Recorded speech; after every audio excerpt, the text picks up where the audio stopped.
What's up, Micah? How are you, fellow story dad? Good, man. Happy Christmas season. We're into Yeah, December here. You got the hat yeah. I don't know when this episode will come out, but it's Yule right now. for sure. Yeah. We're This episode Yuling. will come out in like April or something, right? Yeah, yeah. It'll be totally inappropriate, but But it Merry is Christmas to Christmas. everyone this December or this April, whenever this is coming out. It's December 6th today, so Yeah, to provide context. and it is toy season, Toy season. and so We're all what are we getting our doing? kids toys for Christmas. That's right. So we're gonna talk about Toy Story, and we're talking about Yeah. Toy Story is the we're calling it the Toy Story cycle. Yeah.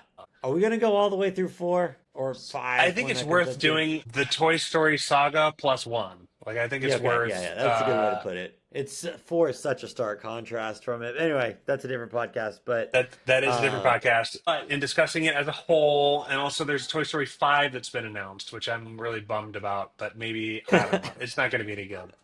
everyone who watches us is gonna be like, we're just grumbling about every sequel that gets announced. We're like, we like Yeah. these old ones. Quit. We're definitely the guys who it's like, don't ruin the stuff I Well, liked with and the. to be fair, the way, and this is getting ahead of it, but just to sort of seed it, the way that 3 ends Yeah. is perfect. Yes. And we can talk about it when we get there, but it's like it's just it ends perfectly. And Yeah. then whether it's a cash grab or an ideological like Right. swipe at deconstructing the Toy Story patriarchy, like whatever Toy Story 4 was, without getting ahead of ourselves, Was very much that. it's completely unnecessary. It should have been direct to video anyway. Right. Right. Uh This high level concept that gets established in the first one resonates so much. So yeah. today we're on Toy Story 1. Toy Story 1, it is better known as just Toy Story because Toy at the Story. time Yeah. this movie, and I remember when it Is this came out, Pixar's first full length film? I assume this they is had some Pixar's shorts and some first other. Yeah. feature-length film, and unless because back then there wasn't the internet, and Yep. so unless you were somehow connected and paying attention to film festivals and the short film market Hmm. and like and the industry, you wouldn't have seen their first like their debut, which was the lamps, the two lamps. Hmm. It's like a mama lamp and a baby lamp, Yep. and it's consummate storytelling. There's no dialogue. These things don't even have faces. Like they're not even Yeah. anthropomorphized. Yeah. They just are animated in Which the now just true seems origin such of the that word. iconic, like Pixar's way of breathing this human life into inanimate objects is just what they do. Yeah, yeah, which is the root of the word animate to begin with, and so like Mm. it was, and nobody was doing what they were doing, and Which is certainly a, not which at the is a level. story even of itself, right? So it's like the meaning behind the word getting a word animate getting put into these lamps, and all of a sudden I feel the caring for the parental care of one lamp to the other lamp, like being, and it's this concept just building upon itself, right? Yeah, So yeah, Pixar, right from even that first short, was steeped into this like story and meaning idea. yeah. And tell me if I'm crazy, but it was clearly a mom lamp and a little boy lamp, Yeah, I mean, I think that's how. right? Like, I think that's how everyone intuited it. I mean, they're right, lamps. So precisely, like, well, like, precisely. the deconstructionists would say like, well, they're lamps. This is all just like stupid stuff. You're just projecting Yeah, whatever. It's like, no, there's like you can see in the way it's animated, in all the little yeah, nuances of the way you pick it up, the caring, nurturing, mothering aspect of it. Like yeah. And that's the what and strikes the you, the right? mischievous like Yeah, bodily injury yeah. risking having a male child and a female child, like that little lamp resembles Calvin more than it resembles Freya. And Hmm. so they emerged, they made this movie. No one had ever seen anything like it before. They Yeah, brilliantly selected a story peopled with inanimate objects, yeah. and they pioneered this new thing. And they Hmm. didn't probably know it at the time, but it was the beginning of the end for traditional animation. Right. So this movie came out in 1995. I was in high school. You're in high school. I would have Uh, been like 8 or 9, I want to say. You said 95?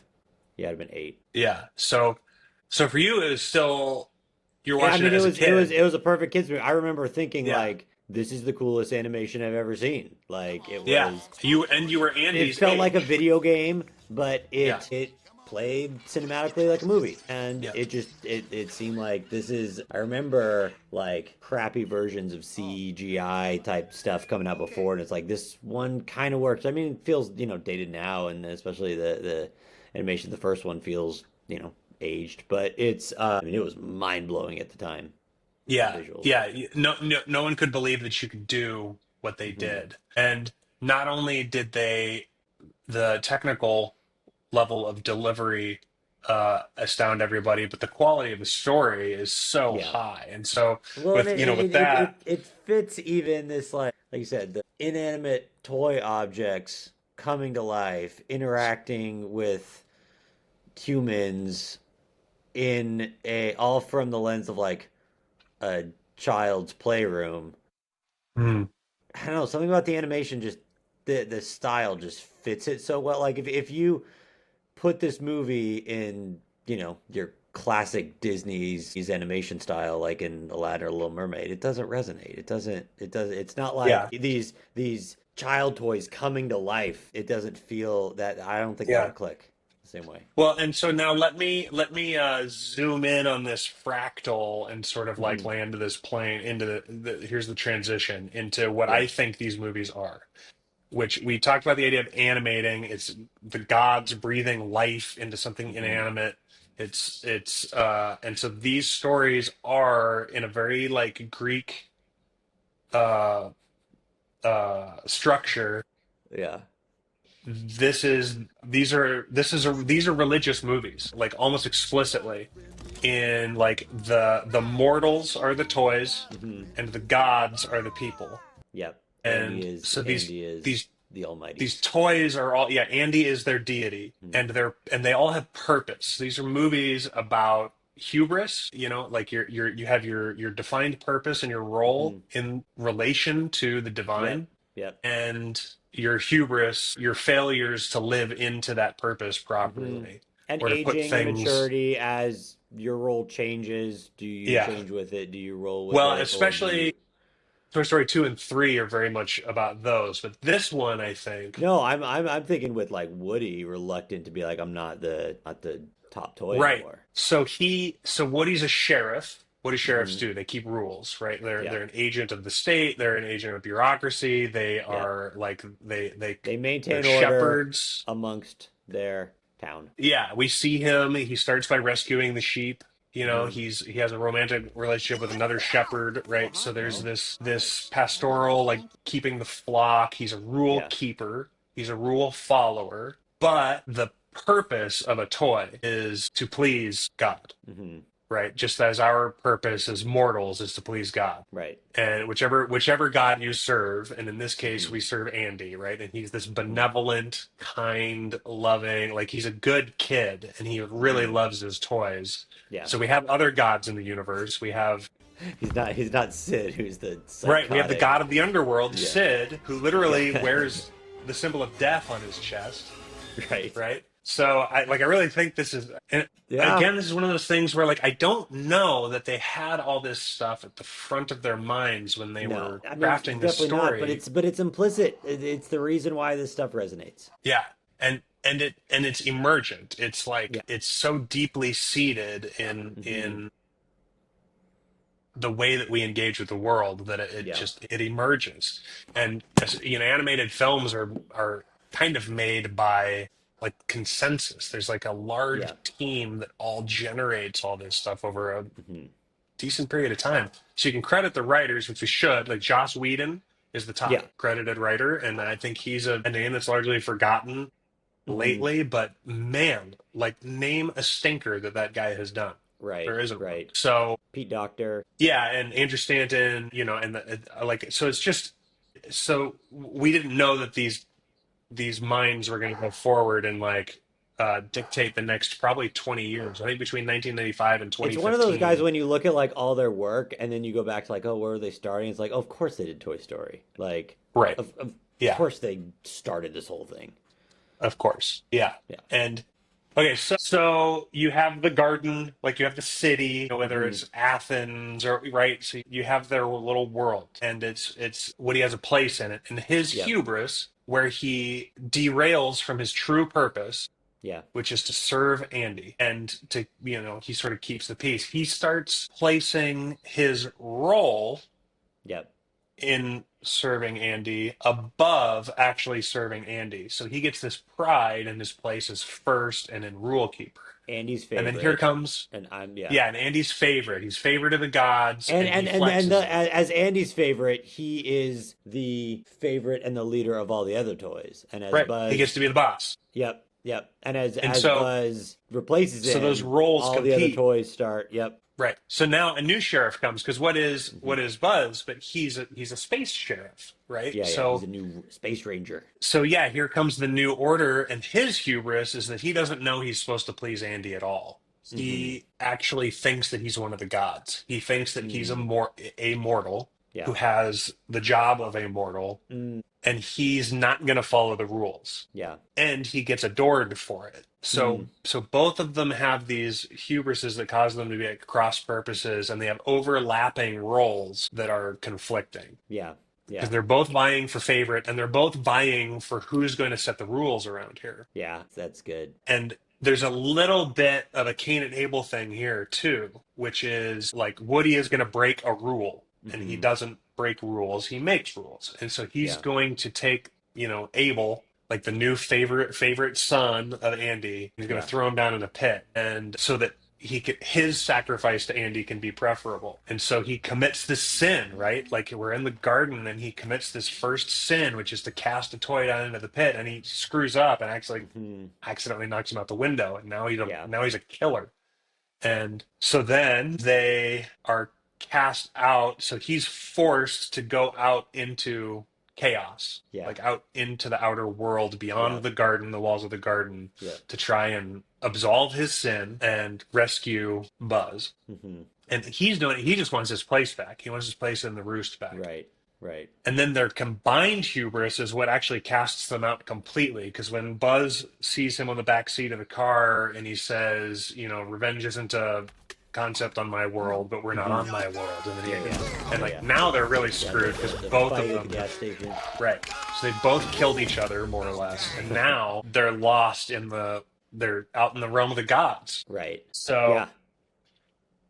Is there as we're thinking about there, is there a yin and yang, chaos and order thing between the two of them? Woody is the sheriff, he is the law, he is the order, he is the one who his hubris is like, I am the top dog, I'm the one in charge, I'm the favorite of all the toys here. I don't want anything to change. I'm gonna be this kid's favorite for the rest of his life, right? And then so that's order. And then Buzz, Space Ranger, out there exploring. Let's push things forward. Let's blow the doors off any concept we had of Andy's room and what else there is out there. And he's just kind of oblivious to that, right? And then if at the end there's them finding harmony, they both become Andy's favorite toy in yeah, together. yeah, I think that's exactly right. I think they're Gene Wilder and Richard Pryor. Okay. Yeah. Like it's Yeah. it's a buddy movie. They both escape from jail and they're chained to each other, right? Like and so yeah, there's an integration that happens, and so they both have their own processes of Hmm. integration, Yeah. but then they also integrate into each other. And I think Yeah. what you just said is perfect. They demonstrated at the very end, Yeah. when they're after they've resurrected. Hmm. So they go into the underworld, Hmm. they go into hell, Yeah. right? Sid's Where room. Sid is God. And he tortures his sister. He Yeah. dismembers toys. Psychotic child. He needs to. Yeah, he burns them. He uses technology to burn them. So there's like a Luciferian thing where he's got like these Faustian bargains with science and magic, right? He's creating experimental toys that are Frankenstein monsters of each other. Yeah, and the carpet is the carpet from The Shining, from the Overlook Hotel Yeah. in The Shining, Yeah. right? So he lives in this horror Yeah. house. And so when they go in there, what they discover is Woody learns to dismember. Hmm. He learns the secret of magnification and of fire. And Is he Prometheus in this one? Yeah, absolutely. I'm Yeah, telling you, the Greek yeah, tragedy thing is all over this, right? And then he learns to break the rules, and even says yeah, to the other toys, "We're gonna have to break the rules for this." yeah. And then Buzz learns that he's a He's a toy, toy. Yeah, and so you're not flying out that window. But yeah, you're not flying, and the little asterisk, not a flying toy, and yeah, like the that realization that he's a toy, and then he goes into this sort of abject hmm humiliation of like, not only is he not a space ranger, yeah. but now he's Mrs. I've Nesbit. lost my whole identity and sense of self. This is Yeah, Nesbit. he That's so good. he's a one-armed tea Yeah, sipping yeah. socialite, and Right. so he loses all identity, right? And they go into Yep. the innermost cave. And then he needs Woody to kind of bring him back to reality of like, no, you've always been a toy, and you're a cool, Yeah, like you're a really good toy, yeah, and like yeah. you need So to embrace that. But like, yeah, so Woody humbles himself to say, "You are a better toy than I am." yes, yeah, And there's no higher calling than pleasing Andy. And so they hmm both come back to this place where they both realize like our true place in the universe yeah, is to please God. yeah, And he's written his name on us, right? yeah, Like right, there's so right. That's the mark of being accepted is he writes his name on your foot. that's right. And just like in scripture, the creator writes his name hmm on us. Like we're Yeah, we're covered by the name above all names. And in this movie, that name is Andy.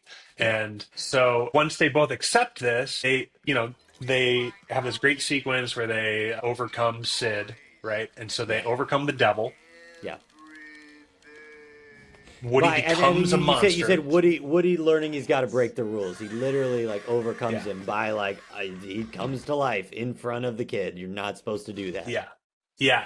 Yeah. And so as a rule keeper, he inverts himself. He Yeah. does he remakes his image hmm into whatever must happen in order to accomplish his purpose to get back to Andy. Yeah. And in so doing, which is like a little death for him, right? Like he hmm has to die and resurrect as this new, he has to take some of the elements of chaos Yeah. from Yeah. Buzz Yeah. Yeah. and behave like a mortal, hmm like the gods, to Yeah. behave like a human. And so in so doing, he frees the captives, Yep. right? So all of these dead All the things mutant rise toys again, get freed. Yeah. and then Molly gains this power over Sid, Okay. Yeah. Yeah. right? So he's freeing all the captives. hmm He's even restoring order and justice to the humans. To Sid's House of Horrors. Yes, so Molly Yeah. with her cute little toy, her cute little dolly, gets to reign over the tyrannous Sid, hmm right? And then they harness fire Yeah. and the powers of magnification hmm so that they can light that rocket, Yeah. which is again the power of hell that they've absconded with the power of death, right? And now they're Yeah. using it to Yeah. get back to Andy. So that's my So list of it's a all the Greek story, symbolism, guys. right? I mean, we sound like a Yeah. broken record, but if it And then resonates, it's sorry, coming back in some way. when they're in the air together, um, Yeah, they they say each share other's each other's taglines. slogans, Yeah, yeah, right? To demonstrate your point, which is that yes, they integrate with one another. The yin and the yeah. yang come together to hmm complete. And when Woody yells infinity and beyond, because he's Yeah, figured out that like yes, there is something beyond just being in charge of the toys. Like there's a right, higher right. purpose. And then Buzz said, "Yeah, I'm following with style." But then their choice, not just to return to the truck, Right. but the two of them return to the very Yeah. lap of Yeah. Andy. Yeah. And then Which it like that's such a good example of just one of those things where it's like someone made the creative decision of all right, they're not going to jump in the truck and Andy's excited to see him when they get home. Like that would make sense. It'd be easy, right? But it's yeah, like no, the more emotionally resonant thing is they yeah, fall right into the lap of Andy and it's yeah. they were right here the whole time just like I always thought. It is so satisfying. Yeah, it's even better. And yeah, so through the process of like death and resurrection and integration, you don't hmm just go back to the garden, Yeah. you go to something better, hmm which is in the company of the hmm Almighty, which is the Christian, mythos played out is like so many people think like, oh, it's just like we're just getting back to the Garden of Eden, whether it's real or whether it's Sure. a metaphor or whatever. Sure. That like they think that's the project. It's like, hmm no, the project is not getting back there because that's Yeah. gone. The Yeah. project is something better. The Right. project is a higher, a deeper, closer form of hmm reconciliation with the creator Yeah. in in the in alignment with purpose. So, I promise that they were not this explicit in their Yeah. story meetings, but maybe they were. I mean, who knows? Well, I mean, I think it just when you're attuned to story and you're attuned to the things that resonate, when you're writing these things, you're making these decisions, whether it's conscious or implicit, you're steeped in all these old concepts, all these things that are coming out. So it like I said, it's emergent. It finds its way out, whether or not it's consciously thought of. Yeah, and I think it's that idea of like the stories that you fill and surround yourself with, you will act out. Like Hmm. you will live into those stories. And Yeah. so I yeah, so what else, the we kind of hauled through this one, Yeah, frankly. yeah. No, I mean, I think you crushed it. I think you've known this movie really well, and I think have can articulate it really well. I guess one of the things like I noticed in rewatching it. Well, okay. You said we hauled through this movie. It's a short movie. It's not Yeah. long. So I Yeah. mean, like a lot of these good pieces, all of this is really crammed into. Was it? It's under an hour and a half. It. Yeah, I don't know. When it feels so cohesive. It doesn't feel like a a deep epic story. They don't do the in the beginning part where they're do the exposition on the stained glass window or anything like in Beauty. Right. It's a simple concept. Yeah. Yeah, and I think in it being Pixar, because I think Pixar is a studio, and I'm foggy on these details, but they Hmm. underwent something of a drama where they got like they were independent, and then they got acquired, and then they got sort of like independent again. Hmm. And so at this point, Pixar, I'm pretty sure, is an independent studio that Disney has picked up to sort of bring them under their wing and Yeah, distribute. And but that like I'm pretty sure Pixar got to drive this car, yeah, and yeah. um Which is why and like Pixar movies they feel like Disney, but they feel distinct from Disney. I mean, they're Disney properties, but yeah, they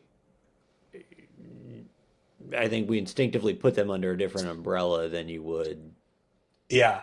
your And so Aladdin's and there's a Lion little Kings and bit of those. latitude that I think they had without maybe as much executive oversight, Hmm. or I don't know. And I was 15 when this came out, and I already knew I wanted to be a filmmaker when I was 15. So I was already Yeah. paying attention to story and stuff Hmm. like that. And and I didn't know I would wind up at Cal Arts, but like being at Cal Arts, which, for anyone who doesn't know, like that was Disney's school. Like he founded Yeah. that school. It still had a really strong relationship with Disney. At the time, like people were getting yanked out of Cal Arts to go work for Pixar. Like people Yeah. weren't even finishing their degrees. It was like, and so Oh, the that's license wild. plate, and you'll see this in a lot of Pixar movies, is A113 is hidden Hmm. in a lot of those movies, and that's the classroom for their animation department. I It do feel was. like Pixar masters the art of the Easter eggs. They're all Yeah. over these movies. Yeah, yeah. Like and because they have this cohesive, self-referential ecosystem. And Hmm. then there was some electric and excitement, and Toy Story 2 came out while I was at Cal Arts, Okay. and so, it's like all the college kids were going to watch it because it's like this is the future of our industry. And like little Right. would we know, 15 years, what is so 14 years after Toy Story came out, Disney released their last ever traditional animation movie, Hmm. which was Princess and the Frog, which I can't wait for us to do that episode Yeah, because that'll be I love fun. that one. But like we didn't know it at the time, but Pixar and Toy Story was the beginning of the end for traditional animation. Whether that's good Yeah. or bad, I don't know. But the idea of it being this Edenic divine comedy microcosm being the Yeah. thing that kind of launched this new era, I Yeah. think is beautiful. And Yeah. it's Well, it's so like, we'll get more into it when we do Toy Story 2 and 3, but like it's a good first movie in that like it establishes this world, these characters, this core story, right? And then it's why a sequel works so well is it expands on that because it's only natural that more toys would come on board and more both for Andy and the world at large and their world expands in that which is what happens as you grow up and you age, right? And then the end of the life cycle is the kid goes off to school, he's not playing with his toys anymore. So like it sets up this whole story arc and this is a good kind of the it works as a standalone film, but it fits so well as like what it launches Yeah. in 2 and 3 for that reason. Yeah, and I think it also what's amazing is that like similarly to Star Wars 4, 5, and 6, Hmm. all have this central tentpole, which is like orienting yourself in terms of like your purpose in the Right. universe and your father, right? Like Hmm. all three of those movies are about finding, rescuing, and then superseding a Right. father. Right. And Toy Story 1, 2, and 3, which are the only ones I think, should be canonical, are all about the same thing as well, which is your purpose as it relates to the Yeah. divine. And so we'll at least I will keep harping on that theme because it's my thesis if I was going to write a doctorate Yeah.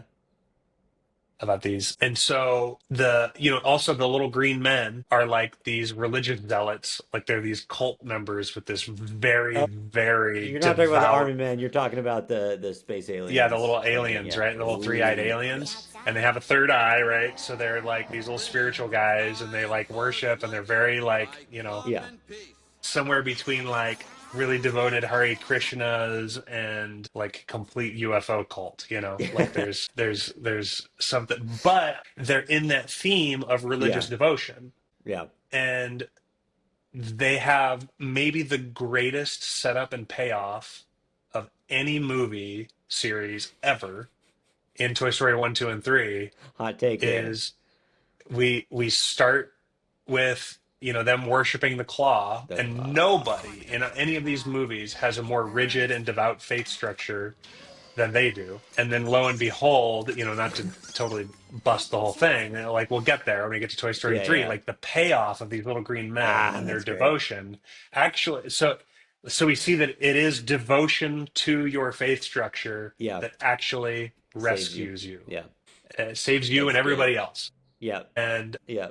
so yeah, I'm looking forward to the rest of these. The rest of Yeah, these. no, this is good. I mean, it's the purpose and meaning infused in that story. It's like, again, this is one of the shortest movies that we've done throughout this whole thing, and like all of that gets packed in there, and it doesn't feel rushed. It doesn't feel packed in. It just Yeah, it's yeah. it doesn't feel And preachy it's at not all. preached at you. It's No. it's shown and not told, which again is Yeah. like story 101. And so which reminds me, I was in a storyboarding class. It's a bunch of younger artists that were in this class, and I was taking this workshop as well, and because I wanted to like brush up on some stuff. And so one of the examples they used in the class was and it was the Copeland brothers were teaching the class, who are Hmm.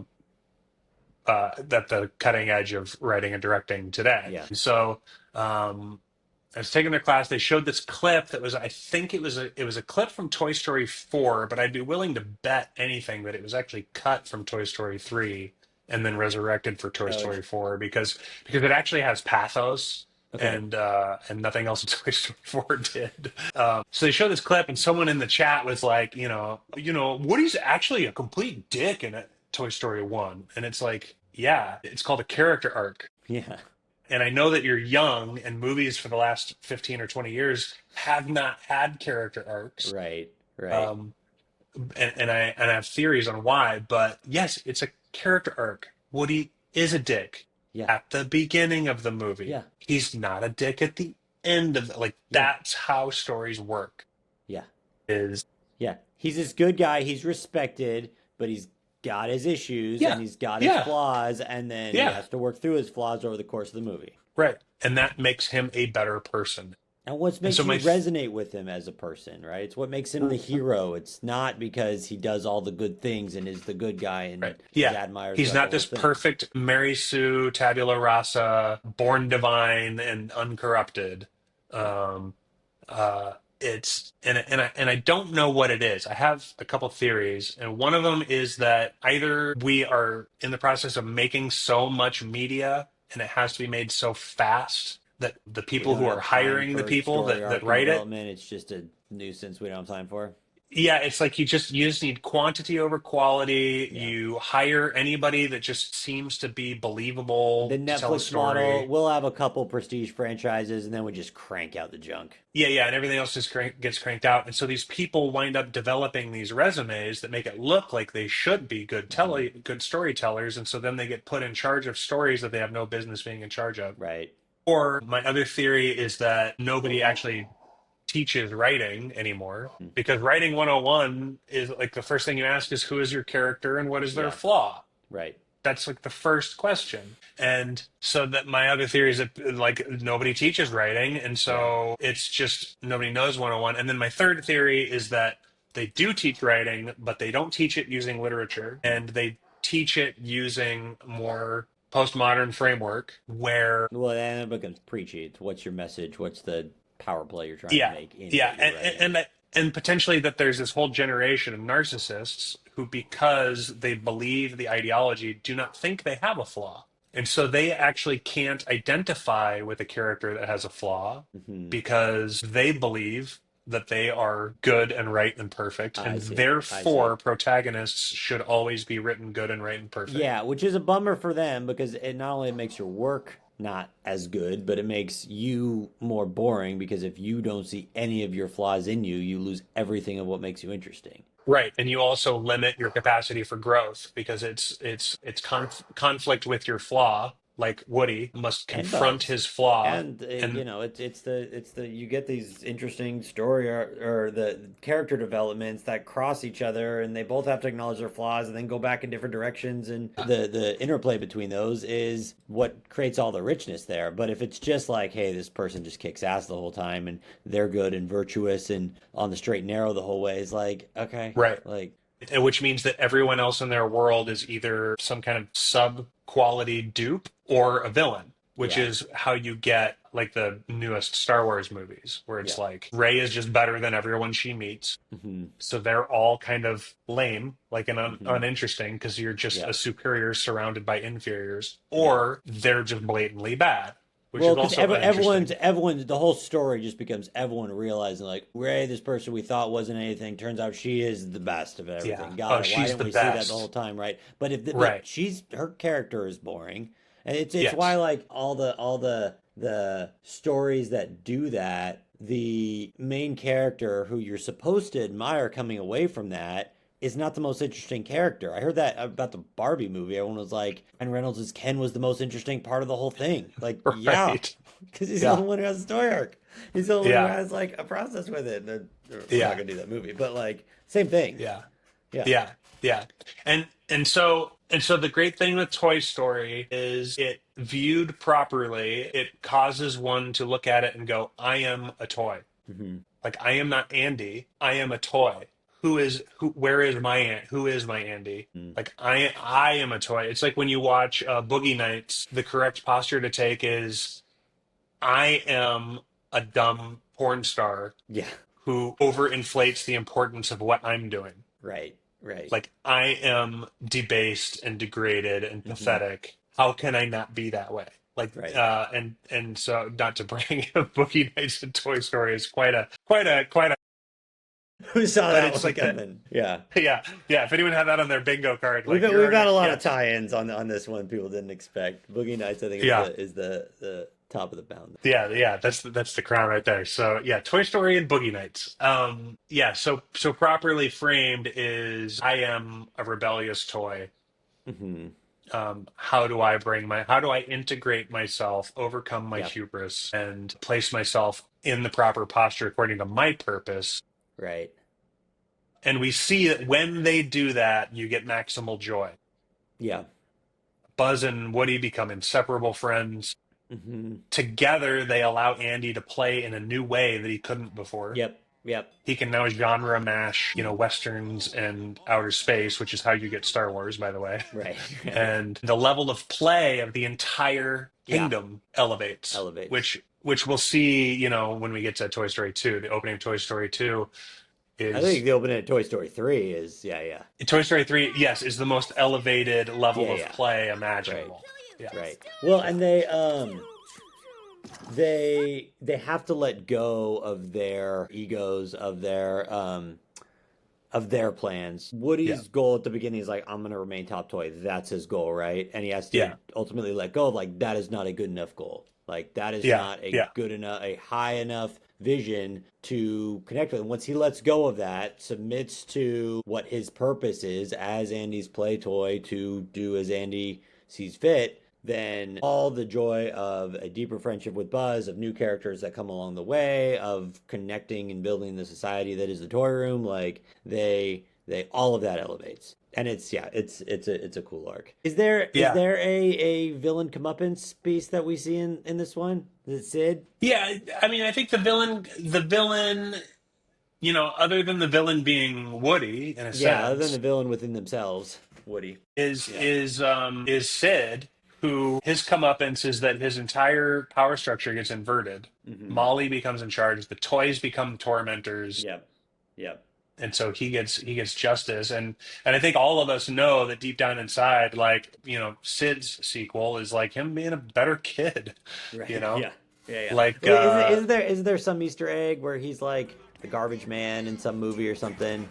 Another Pixar one. oh, I that's a feel like good I've seen that. question. I don't know about that. We'll have to look out for that. No, I need to look it up. It's in one of the other Pixar movies. There's like a garbage man who's dropping some stuff off, and he's wearing the same shirt that Sid is in that. And I was like, Okay, oh, that's who Sid interesting. grew up to be. Yeah. Because I know one of the garbage men is the pizza guy. Mm-hmm. So the pizza guy is playing drums on it, and Yeah, so yeah, he yeah, shows up as yeah, one of the garbage men. But I'll have to yeah, watch out for one being Sid. That's awesome. yeah. There's something in that. I want Okay. to say it's not in this franchise, but anyway, if Yeah. someone knows that, shoot in the comments. Let us know. Yeah, Uh, yeah. We'll have to look out for it. So yeah, man, this is fun. I'm looking forward to because the 1, 2, 3 does expand, and then 4 is its own thing, which we will talk about plenty around these other sequels. Yeah, man, this is a fun one. You got any other thoughts on it? No, I really think similarly, I'm excited to get in the next one. I think just remember, my thesis is going to be, you know, as I've laid it out, is that these are essentially movies about your, spiritual religious posture Hmm. to purpose. Are you serving God? Or are you serving yourself? Are Yeah, you yeah, is Woody oriented towards Andy and the room, or is he oriented towards his place in it and maintaining yeah, his power? yeah, yeah. All right. Yeah, that Well, was a fun hey, one. Thanks, this is Micah. fun. We were story dads. Yep, we'll story dads. We'll see you for Toy Story 2.